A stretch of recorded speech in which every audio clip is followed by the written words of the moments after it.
The Ancient Philosophy of Unstoppable Flow. 10 Stoic Secrets to Effortless Achievement. Listen closely, because what I'm about to share with you goes against everything modern society has taught you about success. We've been conditioned to believe that achievement requires constant struggle, that progress demands endless hustle, and that victory belongs only to those who sacrifice their peace for their ambitions. But what if 2,000 years ago, the greatest minds of ancient Rome discovered a radically different path? What if the secret to achieving everything you've ever wanted isn't found in the exhausting grind, but in the elegant art of strategic flow? Seneca, one of history's most influential Stoic philosophers, once wrote something that shook the foundations of conventional wisdom. He said, "Luck is what happens when preparation meets opportunity." But here's what most people miss about this profound statement. The preparation he spoke of wasn't just about working harder or longer. It was about cultivating an inner state so powerful, so aligned with natural law, that opportunities couldn't help but gravitate toward you like metal to a magnet. The Stoics weren't philosophers who lived in ivory towers, disconnected from real-life challenges. These were men who governed empires, led armies, faced exile, survived plagues, and navigated the most treacherous political landscapes in human history. Yet they discovered something that gave them an almost unfair advantage in everything they pursued. They learned to work with the fundamental laws of existence rather than against them. They mastered the art of achieving monumental goals while maintaining inner peace. They cracked the code of unstoppable momentum without burnout. Today, I'm going to walk you through 10 transformative principles that the ancient Stoics used to achieve the impossible, while everyone around them was drowning in stress and anxiety. These aren't theoretical concepts. These are battle-tested strategies that have created emperors, built legacies, and transformed ordinary people into extraordinary forces of nature. Each principle I share with you today will give you a specific tool to remove the friction from your path to success and replace exhausting effort with elegant execution.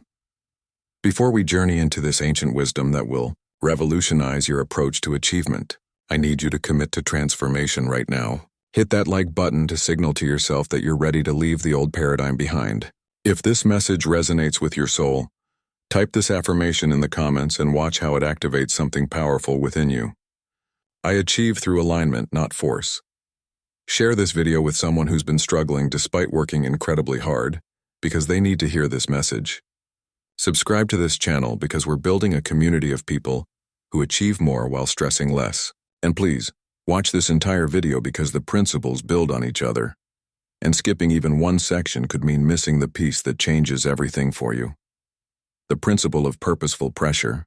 Here's something that will completely reframe how you think about stress and challenges. Most people treat obstacles as enemies to be avoided or battled against. They see every setback as evidence that the universe is working against them. They interpret resistance as a sign to give up or to push even harder with brute force.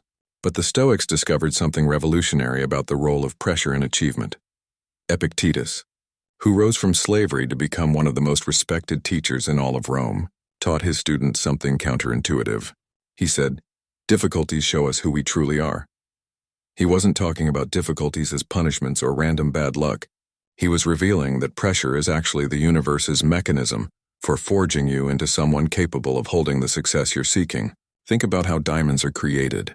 Carbon doesn't become a diamond through gentle encouragement or comfortable conditions. It transforms under immense pressure and heat, conditions that would destroy weaker materials. The pressure isn't the problem. The pressure is the process. When you encounter obstacles on your path to your goals, you have a choice in how you interpret them. You can see them as evidence that you're on the wrong path, or you can recognize them as confirmation that you're being prepared for something significant. The universe doesn't waste pressure on people who aren't meant for greatness. The bigger your destiny, the more significant your preparation will be. This changes everything about how you approach challenges. Instead of asking, "Why is this happening to me?" you start asking, what is this making me become?" Instead of resenting the difficulty, you start mining it for the gifts it contains. Every challenge carries within it the exact lesson, skill, or character development you need for your next level.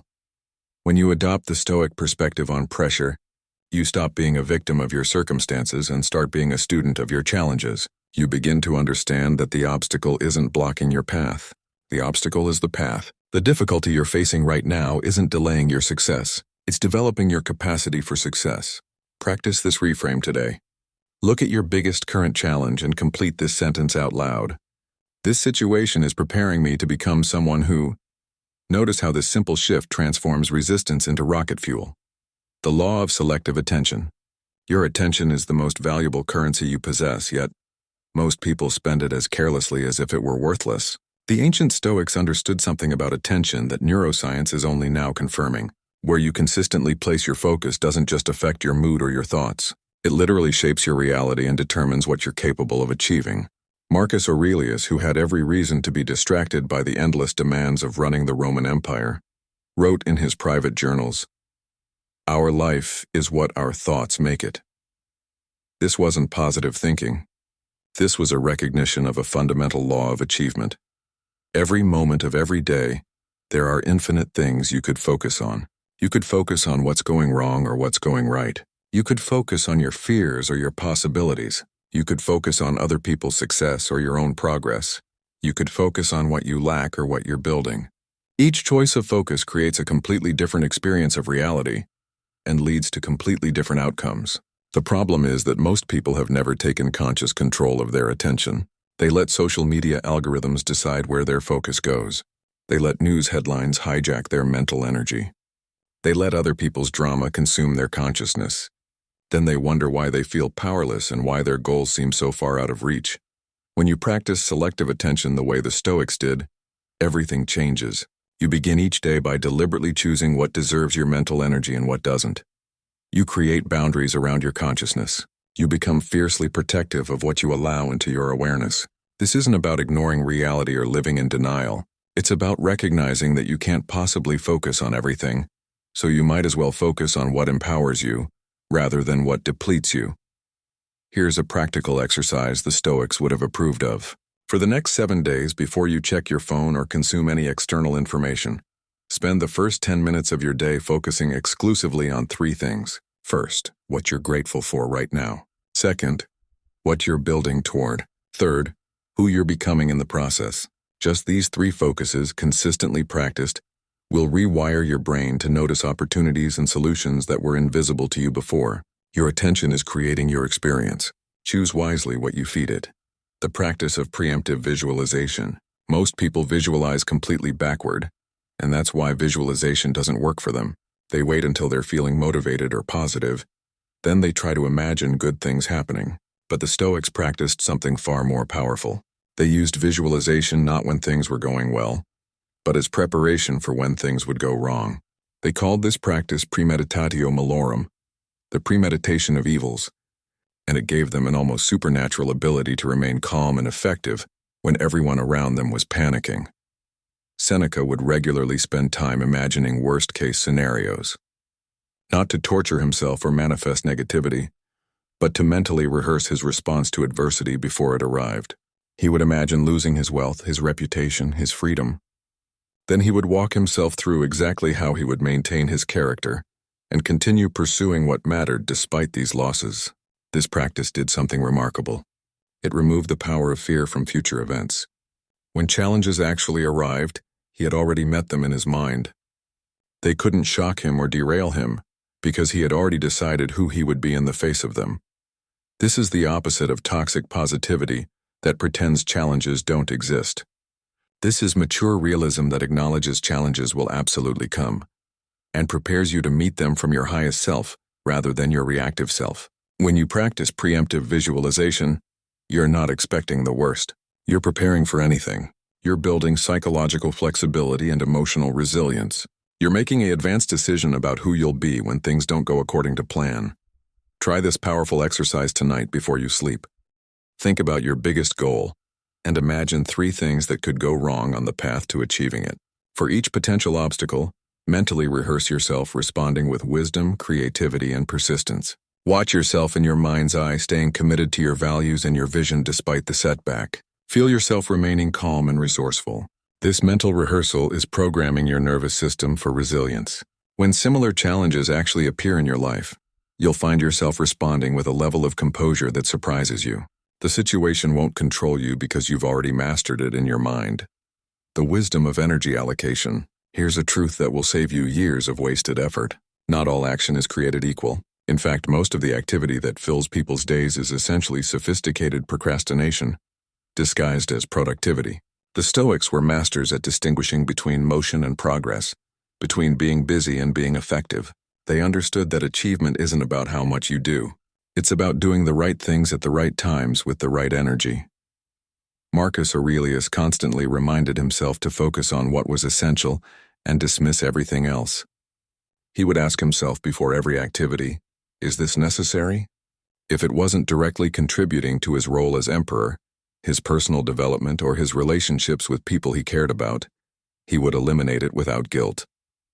This wasn't about being cold or uncaring. This was about respecting the finite nature of time and energy. This was about understanding that saying yes to everything important means saying no to everything that isn't. Most people today are drowning in opportunities, drowning in information, drowning in demands on their attention. They mistake quantity of effort for quality of impact. They wear their busyness like a badge of honor, while secretly wondering why they're not making real progress toward what matters most. The Stoic approach is radically different. It's about ruthless prioritization. It's about identifying the few activities that produce most of your results and protecting those activities fiercely. It's about learning to say no to good opportunities so you have the energy for great ones. Think about your typical week. How much of your energy goes to activities that genuinely move you toward your most important goals? How much goes to activities that just make you feel busy? How much gets consumed by other people's priorities, by mindless scrolling, by tasks that could be eliminated or delegated? The Stoics would encourage you to conduct a brutal energy audit. Track everything you do for 3 days, then categorize each activity as either essential, valuable, or draining. The essential activities are non-negotiable. The valuable activities deserve your best energy. The draining activities need to be eliminated, delegated, or radically reduced. When you become a master of energy allocation like the Stoics were, you stop living in constant exhaustion. You stop feeling like you're running on a hamster wheel. You start making real, visible progress on what matters because you're investing your finite resources wisely, rather than scattering them randomly. Your energy is precious. Treat it accordingly. The art of strategic patience. We live in a culture of instant gratification where waiting feels like failure, and patience feels like passivity. But the Stoics knew something that our fast-paced world has forgotten. There is a profound difference between patience and passivity, between waiting wisely and waiting wastefully. Strategic patience is actually one of the most active, powerful forces in achievement. It's the ability to hold your vision steady while allowing reality the time it needs to arrange itself in your favor. Cato the Younger, known for his unwavering principles, spent years building his political influence not through aggressive self-promotion, but through consistent, patient demonstration of his character. While others were frantically networking and scheming for quick advancement, he was steadily, patiently becoming someone whose integrity was so obvious that influence came to him naturally. His patience wasn't weakness, it was strategy. He understood that some things simply cannot be rushed, and trying to force premature results often destroys the very thing you're trying to create. Think about the farmer who plants seeds. After planting, there is absolutely nothing the farmer can do to make those seeds grow faster. Digging them up to check on them would kill them. Constantly worrying about them doesn't accelerate their growth. The farmer's job is to plant good seeds in good soil, provide the right conditions, and then exercise strategic patience while nature does what only nature can do. This is the model for achievement that the Stoics followed. Strategic patience means you're actively working on what's in your control, the quality of your preparation, the consistency of your efforts, the depth of your skills, while patiently allowing time to reveal results. It means you're not checking for results every 5 minutes like someone obsessively refreshing their email. It means you're not changing strategies every week because you haven't seen massive results yet. It means you're committed to the long game while everyone around you is distracted by short-term wins. This week, practice strategic patience in one area of your life where you've been feeling impatient. Commit to continuing your consistent effort while releasing your grip on when results must appear. Trust that your good work is accumulating even when you can't see immediate evidence. The bamboo plant spends years developing its root system underground with no visible growth above the surface. Then once the roots are established, it can grow 90 feet in just 6 weeks. Your patient preparation is building roots. Trust the process. The power of philosophical frameworks. One of the reasons the Stoics were so effective in everything they pursued is that they didn't just react to life moment by moment. They operated from deeply held philosophical frameworks that gave them clarity in confusion and direction in chaos. A philosophical framework is essentially a set of core principles that guides your decisions and shapes your responses, regardless of external circumstances. Without clear frameworks, you're blown around by every wind of change. With strong frameworks, you have an internal compass that keeps you oriented toward truth. Epictetus taught his students to clearly distinguish between what is in their control and what isn't. This simple framework, this basic philosophical distinction, gave them enormous power. When something was outside their control, they didn't waste energy worrying about it, resenting it, or trying to force it. When something was within their control, specifically their own thoughts, choices, and actions, they took full responsibility for it. This framework eliminated so much unnecessary suffering and freed up enormous energy for effective action. What are your philosophical frameworks? Do you have clear principles that guide how you make decisions? Do you have a defined philosophy about what makes life meaningful? About how you want to treat people? About what success actually means to you? Or are you just reacting to circumstances and following whatever seems popular or comfortable in the moment? The Stoics would encourage you to get crystal clear on your core principles. Write them down, refine them, test them against reality, then live by them consistently. Here's an exercise that will serve you for the rest of your life. Write down your answers to these 5 questions. First, what do you stand for? Second, what will you not compromise on regardless of the cost? Third, how do you define a life well lived? Fourth, what role do you want to play in other people's lives? Fifth, what legacy do you want to leave behind? These aren't just interesting questions. These are the foundations of your philosophical framework. When you have clear answers to these questions, decision-making becomes dramatically simpler. You're no longer confused about what path to take because you have principles pointing the way. The discipline of micro-progress. One of the biggest reasons people give up on their goals is that they're measuring progress incorrectly. They're looking for dramatic transformations and missing the small victories that actually create lasting change. The Stoics were masters of what we might call micro-progress. They understood that massive achievement is simply the accumulation of tiny, consistent improvements over extended time. They didn't need to make giant leaps every day. They just needed to make some progress, however small, in the right direction. Marcus Aurelius would end each day by reviewing not whether he had transformed his entire empire, but whether he had acted with integrity in his interactions, whether he had learned something new, whether he had become slightly wiser or more patient than he was the day before. He was tracking micro-progress, and that micro-progress accumulated into extraordinary leadership and a legacy that still influences the world 2,000 years later. The magic of micro-progress is that it's always available to you. You might not be able to achieve your entire goal today, but you can absolutely make some small progress toward it. You can read one page, make one connection, practice one skill, improve one system. These tiny steps seem insignificant in isolation, but when you take them consistently, they compound into results that seem miraculous to people who don't understand the power of accumulation. Stop waiting for the perfect day when you'll have endless time and energy to make massive progress. Start celebrating and accumulating micro-progress right now. Did you learn something today that makes you slightly more capable than you were yesterday? That's progress. Did you have one conversation that moved a relationship or project forward? That's progress. Did you show up and do the work even when you didn't feel motivated? That's progress. The Stoics would tell you to focus less on how far you have to go, and more on the fact that you're moving in the right direction.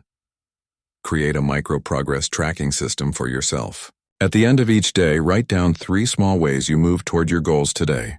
They don't have to be impressive. They just have to be real. Watch how this practice shifts your psychology from feeling behind to feeling like you're building momentum. Because you are. Micro-progress consistently pursued is the secret to unstoppable achievement. The necessity of solitude rituals.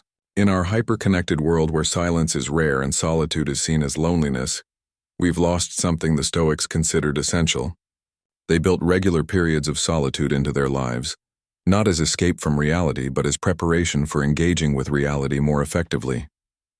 Marcus Aurelius, despite being surrounded by thousands of people and facing constant demands, would retreat into what he called his inner citadel, a place of mental solitude where he could think clearly, realign with his principles, and restore his energy. Solitude isn't about isolation or avoiding people. It's about creating space to hear yourself think. It's about stepping away from the constant input and influence of external voices so you can reconnect with your internal wisdom. In solitude, you can process your experiences, integrate your lessons, and make conscious choices about your direction, rather than just reacting to whatever comes at you.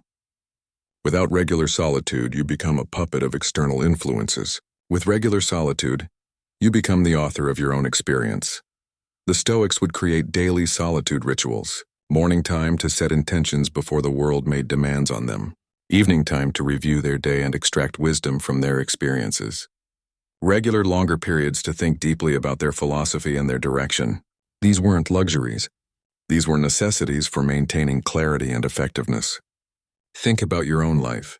When was the last time you had significant solitude? When was the last time you weren't consuming content, responding to messages, or surrounded by other people?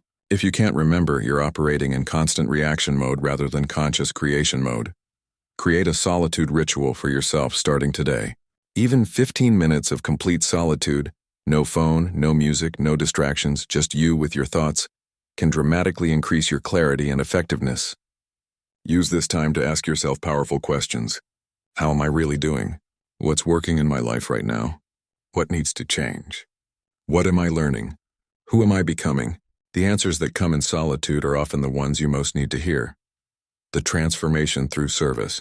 Here's something that might surprise you about the Stoics. Despite being focused on personal excellence and self-mastery, they believed that true fulfillment and genuine success could only come through contribution to something larger than themselves. Marcus Aurelius saw his role as emperor not as an opportunity for personal glory, but as a responsibility to serve the Roman people. This orientation toward service didn't diminish his power. It magnified it. When you're only focused on what you can get, you create a limited, scarcity-based relationship with achievement. You're constantly worried about whether you're getting enough, whether others are getting more, whether your share is being threatened. But when you orient toward what you can give, toward how you can serve, something shifts fundamentally. You start operating from abundance because you recognize that your value comes from what you contribute, not from what you accumulate. You stop competing with others because you're focused on your unique contribution rather than comparing your results to theirs.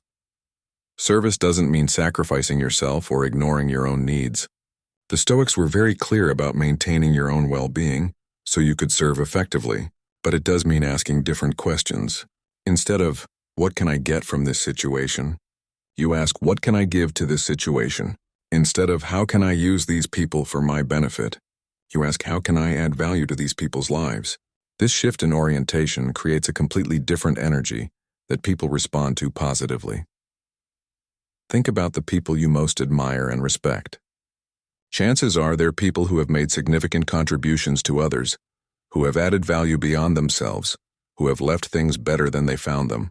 This isn't coincidence. Service is the path to significance. It's what transforms success from hollow achievement into meaningful legacy. Look at your current goals and projects. How can you reframe them in terms of service? How does achieving your goal benefit others? How does your success create value beyond yourself? When you connect your personal ambitions to contribution and service, you tap into a source of motivation and energy that never runs dry. The courage of continuous evolution. The final principle that made the Stoics so effective in achieving their goals while maintaining their peace is perhaps the most important. They embraced continuous evolution. They understood that who you are today is not who you need to be tomorrow. They welcomed change, growth, and transformation as natural and necessary aspects of a life well lived. They didn't cling to outdated versions of themselves or rigid ideas about who they should be. Seneca wrote, "As long as you live, keep learning how to live." This wasn't just about acquiring information. This was about remaining open to transformation throughout your entire life. It was about having the courage to let go of beliefs that no longer serve you, habits that no longer support your growth, and identities that no longer reflect who you're becoming. Most people resist evolution. They become comfortable with a certain version of themselves and defend that version against all evidence that growth is necessary. They say things like, "That's just how I am," or "I've always been this way," as if these statements are badges of honor rather than admissions of stagnation. The Stoics would see this resistance to evolution as a form of death, not physical death, but the death of potential. They believed that human beings are designed to grow, to adapt, to evolve. When you stop evolving, you start dying in all the ways that matter. Your relationships stagnate, your work becomes routine, your life loses vitality. But when you embrace continuous evolution, everything stays alive. You remain curious about life, engaged with possibilities, open to new levels of capability and contribution. This requires courage because evolution means uncertainty. It means releasing the familiar and stepping into the unknown. It means admitting that you don't have everything figured out and probably never will. But this courage to evolve is what keeps you effective, relevant, and fulfilled decade after decade. Ask yourself honestly, how have you evolved in the last year? Are you more skilled, more wise, more capable, more loving than you were 12 months ago? If not, why not? What beliefs or habits are you clinging to that are preventing your evolution? Commit today to being a lifelong student of improvement. Read books that challenge your thinking. Have conversations with people who see the world differently. Try experiences that stretch your comfort zone. Question your assumptions regularly. Be willing to be wrong so you can discover what's right. The Stoics achieved remarkable things not because they were perfect, but because they never stopped working on becoming better versions of themselves. Everything I've shared with you today, from purposeful pressure to continuous evolution, comes from a philosophy that has survived and remained relevant for over 2,000 years. Why? Because these principles aren't based on trends or temporary circumstances. They're based on fundamental truths about human nature and the laws that govern achievement and fulfillment. When you apply these Stoic principles to your modern life, you create something rare and powerful. You develop the ability to pursue ambitious goals without sacrificing your peace. You learn to achieve significant success without burning yourself out. You discover how to remain effective during chaos and centered during change. The path forward is clear. You don't need to make massive, overwhelming changes all at once. Just choose one principle from what you've learned today. Maybe it's selective attention or strategic patience or micro-progress. Choose one and commit to practicing it for the next 30 days. Watch how this single practice begins to shift everything else. Then add another principle. Then another. This is how transformation happens. Not through dramatic overnight changes, but through consistent application of timeless wisdom to daily life. The ancient Stoics are reaching across 2,000 years to offer you tools that can revolutionize your relationship with achievement, success, and fulfillment. The question is, will you receive them? Will you apply them? Will you let this wisdom transform not just what you achieve, but who you become in the process of achieving it? Remember to like this video. If this wisdom resonated with your soul, share it with someone who's working hard but struggling to find peace in their pursuit, and comment this powerful affirmation to seal this wisdom into your consciousness. I flow with ancient wisdom toward modern success. Subscribe to this channel because we're building a community of people who achieve more while suffering less, who succeed without sacrificing their souls, who win while maintaining their wisdom. Until we meet again, stay committed to your growth, stay connected to your peace, and stay open to the extraordinary life that's waiting for you on the other side of these timeless principles.